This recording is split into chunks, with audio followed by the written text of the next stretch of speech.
जा कारण जग ढूंढिया सो तो घट ही माही, पर्दा किया भरम का ताते सूझे नाही। संत कबीरदास जी कहते हैं, जिस ईश्वर की तू संसार में खोज करता फिर रहा है, वह तो तुम्हारे मन में ही व्याप्त है। भ्रम के पर्दे के कारण वह तुम्हें नहीं दिखाई देता। इसलिए हे प्राणी, तुम अपने मन के अज्ञान को नाश करके और ईश्वर के दर्शन करो। अर्थात बगैर ज्ञान के परमात्मा का दर्शन नहीं हो सकता। कस्तूरी कुंडल बसे मृग ढूंढे वन माही, ऐसे घट घट राम है दुनिया जानत नाही। कबीरदास जी कहते हैं कि ईश्वर प्रत्येक व्यक्ति के हृदय में विद्यमान है, परंतु सांसारिक मनुष्य उसे देख नहीं पाता। जिस तरह मृग की नाभि में कस्तूरी छिपी रहती है, परंतु वह उसे प्राप्त करने के लिए यहाँ वहाँ भागता है और प्राप्त नहीं कर पाता। अंततः इसी प्रकार से उसका पूरा जीवन बीत जाता है। एक ते जान अनंत अन्य एक हो आप, एक से परिचय भया एक बाहे समाए। संत कबीरदास जी कहते हैं कि एक से बहुत हो गए, फिर सब एक हो जाएंगे। जब हम भगवान को जान लेंगे, हम भी उनके साथ एकाकार हो जाएंगे। कबीरा गर्व न कीजिए कभू न हंसिए कोय, अजहू नाव समुद्र में आ जाने का होए। संत कबीर जी कहते हैं कि मनुष्य को कभी भी अपने ऊपर अहंकार नहीं करना चाहिए और कभी भी किसी का उपहास नहीं उड़ाना चाहिए, क्योंकि आज भी हमारी नाव समुद्र में ही है। पता नहीं क्या होगा, भविष्य में क्या होगा, ये नाव डूबती है या बचती है। दिल का मरहम ना मिला जो मिला सो गर्जी, कह कबीर आसमान फटा क्यों कर सीवे दर्जी। संत कबीर जी कहते हैं, संसार के लोगों का स्वार्थ देखकर मन रूपी आकाश फट सा गया है, फिर उसे दर्जी कैसे सी सकता है। वह तो तभी ठीक हो सकता है जब कोई हृदय के मर्म को समझने वाला मिले।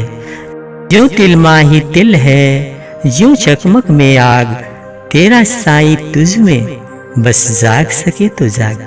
संत कबीर जी कहते हैं, जिस प्रकार तिलों के अंदर तेल और पत्थर में अग्नि छुपी रहती है, वैसे ही तेरा साईं अर्थात तेरा परमात्मा तुझ में ही समाया हुआ है।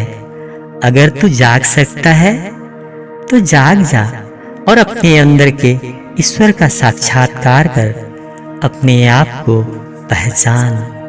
कबीरा जपना काठ की क्या दिखलाए मोए, हृदय नाम न जपेगा यह जपनी क्या होए। संत कबीर जी कहते हैं कि इस लकड़ी की माला से परमात्मा का नाम जाप करने से क्या होता है, यह क्या असर दिखा सकता है। यह तो केवल दिखावा है और कुछ नहीं। जब तक हमारा मन स्वाभाविक रूप में ईश्वर का जाप नहीं करेगा, तब तक जाप करने का कोई लाभ नहीं है। साईं इतना दीजिए जामे कुटुंब समाए, मैं भी भूखा ना रहूं साधु न भूखा जाए।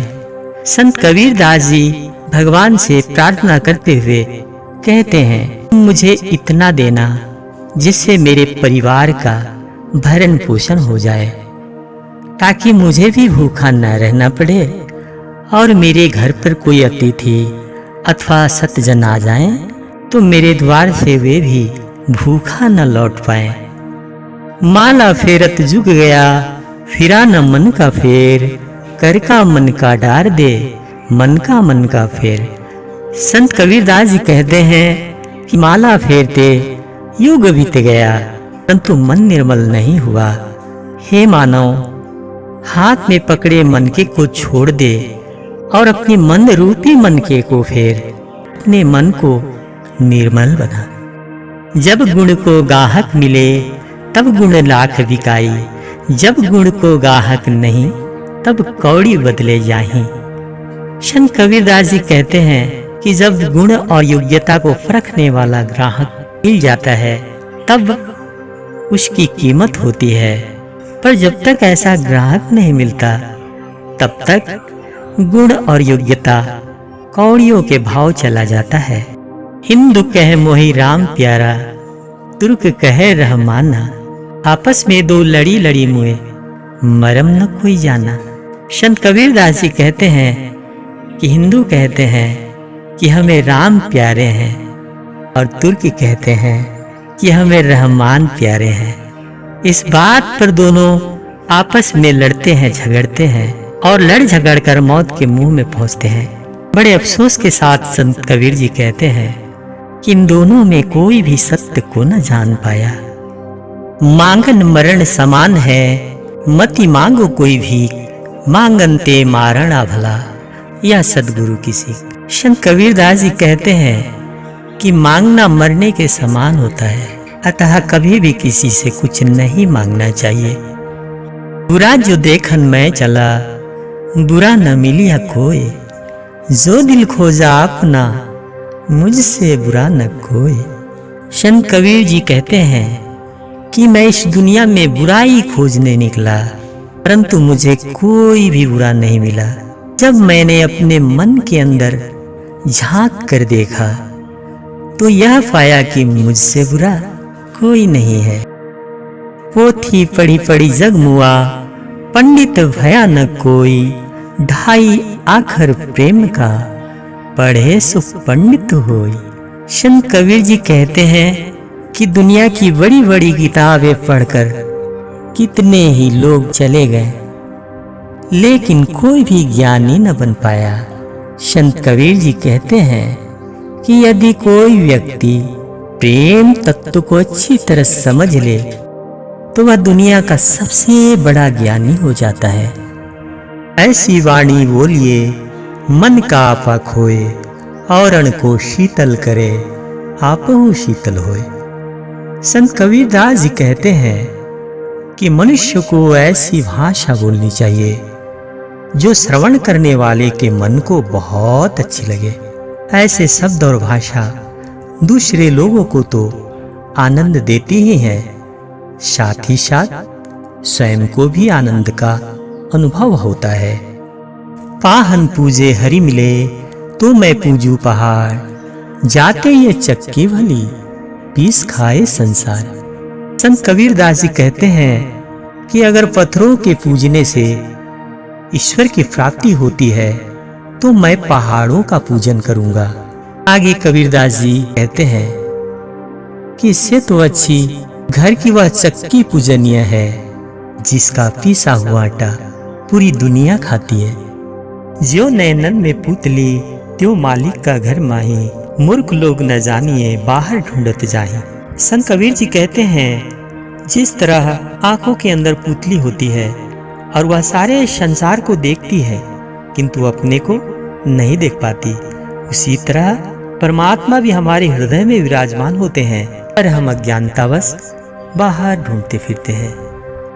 कबीरा लोहा एक है गढ़ने में है फेर, ताही का बख्तर बने ताही की शमशेर। संत कबीरदास जी कहते हैं कि एक ही लोहे को विभिन्न रूपों में गढ़ करके विभिन्न वस्तुएं बना सकते हैं। जैसे तलवार या बख्तर लोहे के ही बने होते हैं, वैसे ही परमात्मा भी अनेक रूपों में प्राप्त है परंतु वह एक है। ऊंचे कुल में जन्म या करनी ऊंच न होए, स्वर्ण कलश सूरा भरा साधु निंदा सोए। संत कबीरदास जी कहते हैं कि अगर सोने के कलश में शराब है तो सज्जन उसकी निंदा करेंगे। इसी तरह यदि कोई ऊंचे कुल में पैदा होता है और कर्म बुरा करता है तो वह भी निंदनीय होता है। अर्थात ऊंचे कुल में जन्म लेने मात्र से व्यक्ति ऊंचा नहीं बन जाता बल्कि अपने कर्मों से वह ऊंचा बनता है।